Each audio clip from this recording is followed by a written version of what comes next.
Good morning, everybody. Welcome back. Throwing Salmon's got selections here for Wednesday, January 22nd. For again, today's play of the day. Quick recap of what happened yesterday. Had a loss in the NBA with Koulibaly under 20.5 PRA at -121 on Caesars. He played well. Simply put, he was on pace to go under halfway through the third quarter, but then he exploded in about the last 5 minutes as he went over. So people lost there. Look for a winner here on Wednesday. For the next play, though, I want to remind everyone to play on the website. So, the website's the promo code WE H4ES5 to get 25% off your purchase. Plus, a reminder, hit the like button and also subscribe to the YouTube channel.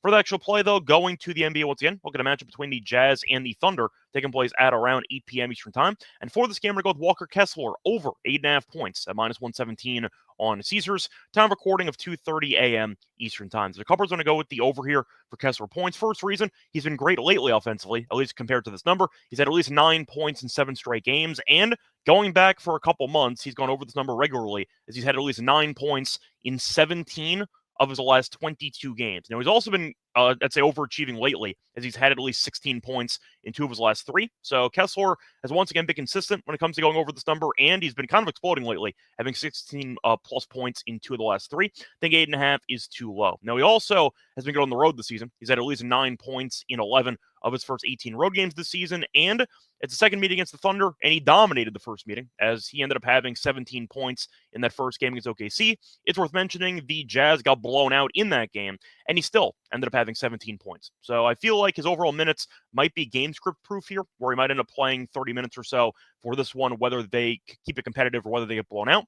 But once again, 17 points in the first meeting, I do think it's pretty telling that 8.5 is a bit too low for this spot. Plus, we know the Thunder are a bit shorthanded in the front court because Hardenstein is still out. They've been using 6'9" Jalen Williams at center, who's been fine so far filling in. Point is, though, Kessler 7 feet tall, so when you do have a massive size advantage and you are looking at him being a pretty, I'd say, consistent offensive rebounder as well, he might get some putbacks, but OKC does not really have a true center at the moment, and he ended up having 17 points against Hardenstein in the first meeting. So once again, I think that 8.5 is too low. I understand that Kessler might not be viewed as being a great offensive center. I get it. But he's been putting up numbers, and I do think that the stats behind his performances suggest this line is too low. So I am going to go with the over. But once again, 9+ points in 7 straight, 9+ points in 17 of 22, 16 plus in 2 of the last 3, and he also had 17 in the first game against the Thunder.